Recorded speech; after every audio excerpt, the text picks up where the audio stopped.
Hi everyone, welcome back to Study IQ channel. UPSC mains answer writing practice में आज हम GS1 modern history का एक question discuss कर रहे हैं 1857 से। 1857 एक ऐसा वाटरमार्क इवेंट था इंडियन हिस्ट्री में जिसने पूरी हमारी the definition of what we want change कर दी थी।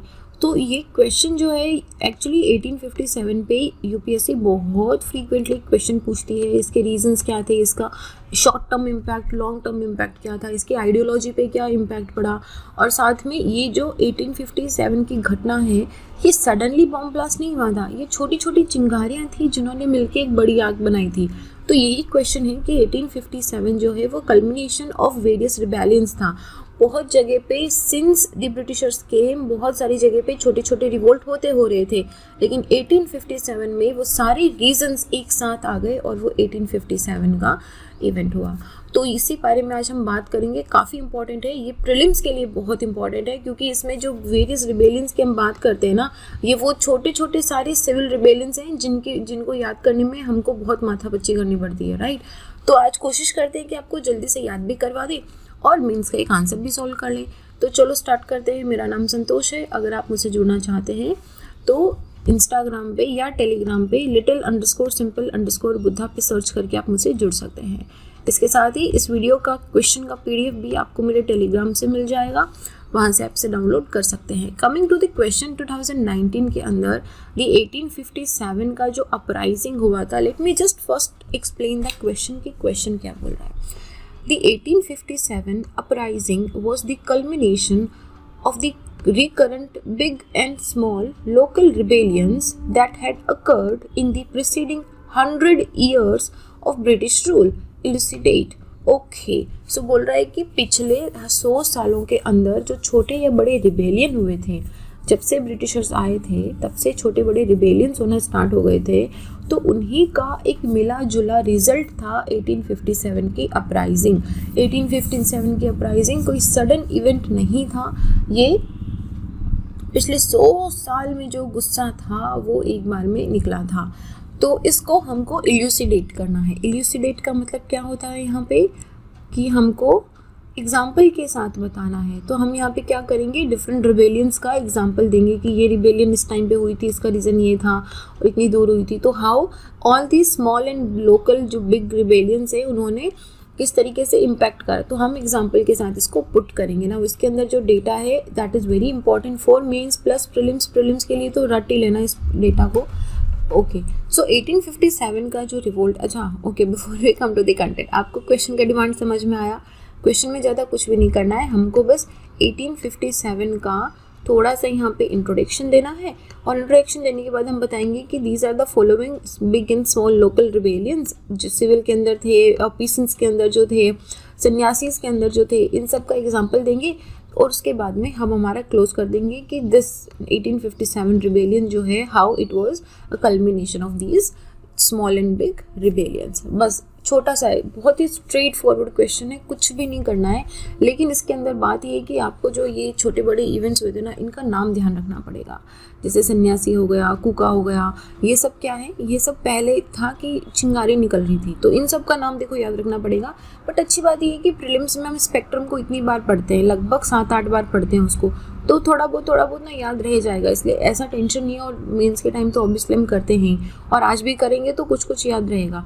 तो क्वेश्चन का डिमांड समझ आया। All right, let's come to the content now. Content says कि 1857 का जो रिवोल्ट था वो it was initiated in opposition, British rule के अपोजिशन में था, कि जितनी भी अपोजिशन पार्टीज़ हैं उनको एक साथ लाया जाए। अपोजिशन पार्टी कौन है इसमें, हम हैं, ब्रिटिशर्स के अपोजिशन पार्टी हम हैं।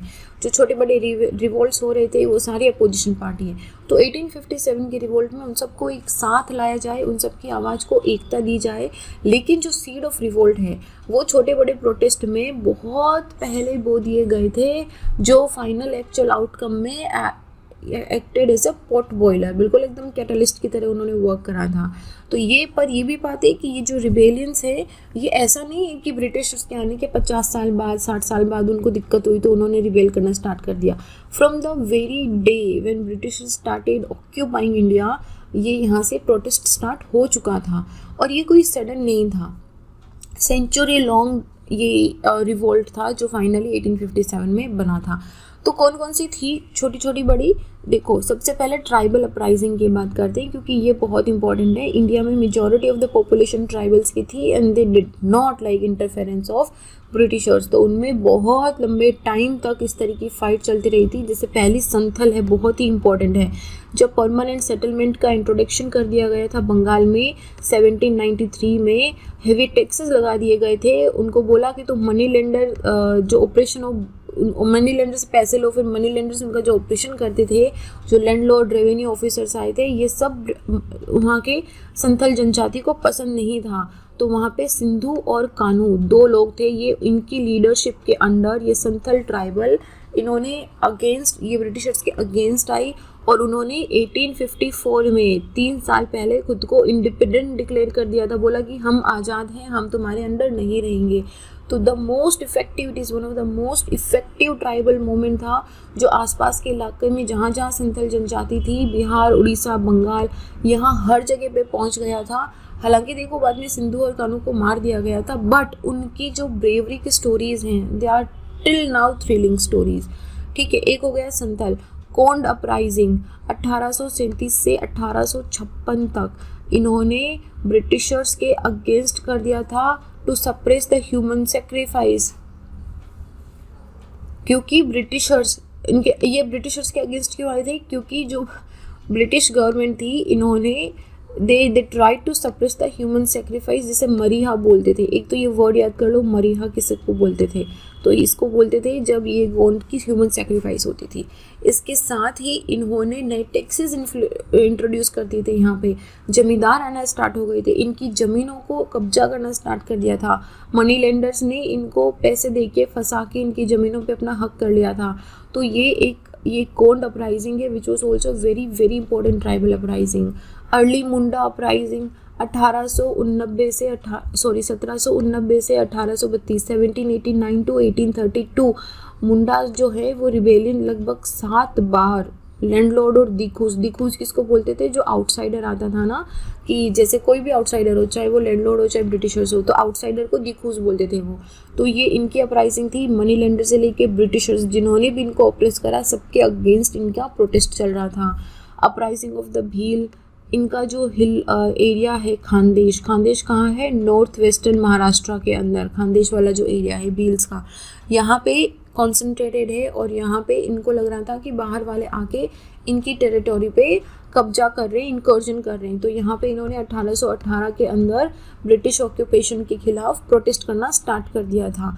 देखो, ट्राइबल का ना एक बहुत ही रीज़न स्पेसिफिक मिलेगा आपको, जैसे परिहार्स का भी है। तो परिहार्स का भी ब्रिटिश एक्सपेंशन के खिलाफ प्रोटेस्ट था क्योंकि वो टेरिटरीज ऑफ परिहार में आ रहे थे। तो आपको इन 5 परिहार के अंदर, ये 6 के अंदर आपको एक चीज़ कॉमन मिलेगी ट्राइबल अपराइजिंग में, कि जब ट्राइबल ना बहुत ही सेंसिटिव आप मान सकते हैं कि कास्ट है, बहुत ही कम्युनिटी है, जैसे कि उनको बाहर वाले लोग इतने पसंद नहीं हैं। They have their very unique culture, their very unique way of living, और उसमें उनका अपना एरिया, वो कम्प्लीटली डिपेंड ऑन नेचर है। वो पढ़ लिख के ब्लू कॉलर वाले या वाइट कॉलर वाले जॉब नहीं करते। तो उनको अगर बाहर से कोई इंट्रूजन मिलता है तो उनको उनके सर्वाइवल पे थ्रेट मिलता है, and then they are going to attack you, then they are going to protest you. तो आपको जितना भी ट्राइबल के अंदर रीज़न मिलेगा ना, वो यही रीज़न है इंट्रूजन का, कि ब्रिटिशर्स वर डूइंग समथिंग। जमींदार और लैंडलॉर्ड आ गया था, मनी लेंडर का कुछ दिक्कत था। तो ये रीजन्स आपको हमेशा कॉमन मिलेंगे यहाँ पे। जैसे चोहार अपराइजिंग था, फेमाइन हो गया था, यहाँ पे लैंड रेवेन्यू की डिमांड बहुत ज़्यादा बढ़ा दी थी, इकोनॉमिक डिस्ट्रेस बहुत ज़्यादा हो गया था। इसलिए जो चोहार के अपराइजिंग ट्राइबल पीपल हैं, इन्होंने प्रोटेस्ट कर दिया था। रामोसाई राइजिंग, ये रामोसी राइजिंग जो है वेस्टर्न घाट के अंदर है। इन्होंने भी ब्रिटिश पॉलिसी ऑफ एनेक्सेशन को करा था, मतलब तुम हमारे कब्जे में क्यों ले रहे हो। दे रोज एंड प्लंडर्ड कंट्री अराउंड सतारा। तो ये रामोसे सेम चीज़ कि तुम हमारे एरिया के अंदर एनेक्सेशन क्यों कर रहे हो। खासी अपराइजिंग, खासी, गारो, कामती, सिंगोज, ये सारे मेघालय वाले areas, they were also the same कि वहाँ पे तीरथ सिंह था इनका लीडर। तीरथ सिंह के under they started driving away the strangers from the plain, कि तुम हमारे एरिया में क्यों आ रहे हो। You see, this is the same reason, just different wording दी गई है इनको, पर रीजन आपको सब में सेम मिलेगा।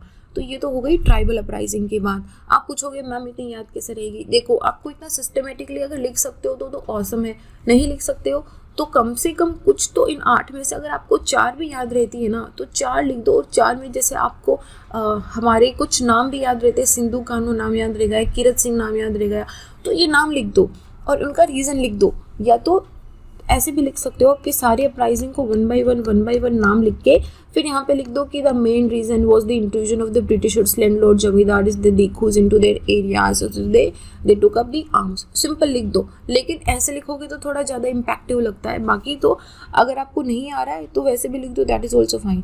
सेकेंड था पॉलिटिकल रिलीजियस मोमेंट, जब ब्रिटिश गवर्नमेंट ने रिलीजन के अंदर इंटरफेयर करना स्टार्ट करा था। सन्यासी अपराइजिंग क्यों था? क्योंकि जो पिलग्रिम्स थे उनको होली प्लेसेस पे विजिट करने पे रिस्ट्रिक्शंस लगा दिया था। तो जितने भी सन्यासी थे वो सब के सब ब्रिटिश फैक्ट्री हो गई उनकी, जो उन पे रेड कर दी।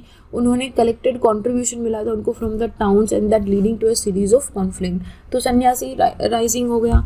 पागलपंथीज जो हैं, जैसे टीपू इनका लीडर था, इन्होंने मोटिवेट करा था कि बहुत रिलीजियस एंड पॉलिटिकल मोटिव के साथ में उसने बोला था कि जो टेनेंट्स हैं, जो जमींदार हैं, वो आपकी ज़मीन हड़प रहे हैं, वो आपके पैसे हड़प रहे हैं, तो उनके खिलाफ इन्होंने पागलपंथीज ने आगे प्रोटेस्ट करा था।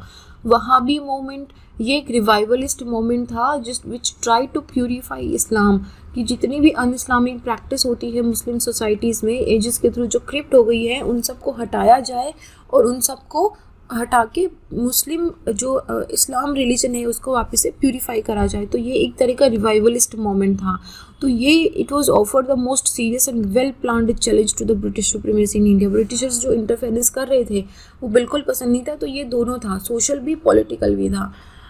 फराजी मोमेंट भी यही था कि जो the moment supported the cause of the tenants, की तुम ये जो लैंडलेस लेबरर है या जो टेनेंट्स है इन पे तुम जो अत्याचार कर रहे हो, उनसे काम करवाते हो, तुम 365 डेज देती इनको 5% नहीं हो, उसमें से तुम रेवेन्यू ले लेते हो। तो this फराजी moment was supporting the cause of tenants and it was against the landlord and British government. ये पहला नो टैक्स कैंपेन था, पहला फर्स्ट एवर इम्पॉर्टेंट है, बहुत इंपॉर्टेंट है फराजी मोमेंट। पहला नो टैक्स कैंपेन था जो शरातुल्ला खान और दादू मियाँ इन दोनों ने लीड करा था। Very very important, Shariatullah Khan and Dadu Miyan ने इसको लीड करा था, no tax campaign landlord and British government के खिलाफ फराजी मोमेंट के अंदर। हालांकि फिर वही बात है कि बाकी सबकी तरह इसका भी नेचर जो है वो लोकल था। कुका था सिखिज़्म के लिए, सिखिज़्म के रिलीजियस प्यूरिफिकेशन के लिए दे स्टार्टेड अ रिवोल्ट। तो इसमें भी थोड़ा बाद में पॉलिटिकल ओवरटोन आ गया था। इसमें इन्होंने ये इस्टेब्लिश करा था कि हम जो पंजाब में हैं सिख रूल को रिस्टोर करेंगे और फॉरेन पावर को बाहर निकालेंगे। तो मैक्सिमम आपको जितने भी रिवोल्ट्स मिलेंगे ना उन सब में मेजर रीज़न यही है कि उनकी जो चली चलाई व्यवस्था आ रही थी, चली चलाई जो उनकी अपनी खुद के ट्रेडिशंस चल रहे थे, उसमें जब उनको कुछ छेड़छाड़ी होती हुई दिखाई दी ना, तो मतलब ऐसा है कि खुद के घर में जब आग लगती हुई दिखाई दी तो सबने फिर हल्ला मचाया। मतलब इसको बिल्कुल एकदम लिटरली मत लेना, अंडरस्टैंड इट मेटाफोरिकली।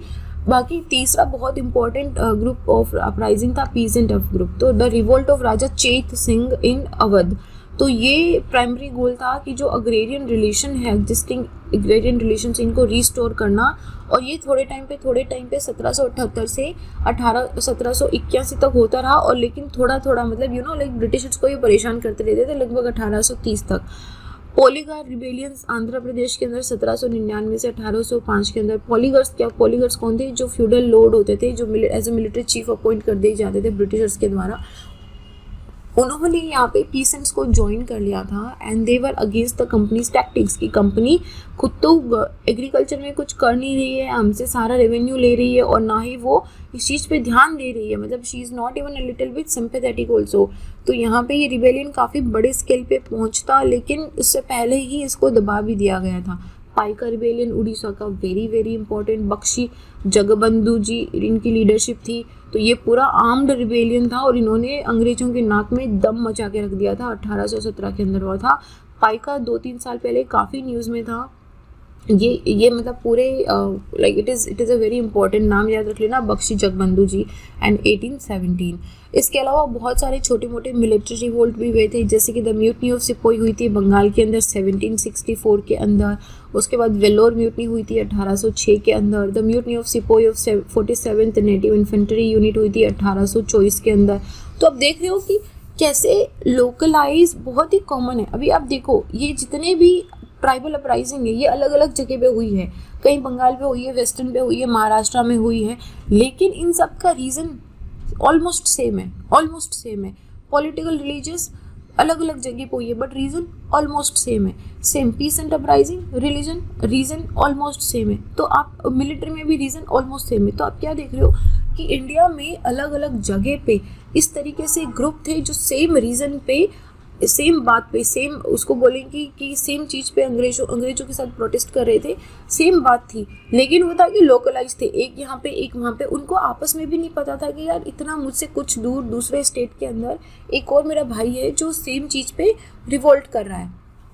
तो ये जो आइसोलेशन था, ये आइसोलेशन ऐसा नहीं बोल सकती कि 1857 में पूरा ख़त्म हो गया, लेकिन हाँ ये आग की तरह फैला ऐसा कि अंग्रेज़ों को एक बढ़िया मात दे गया था।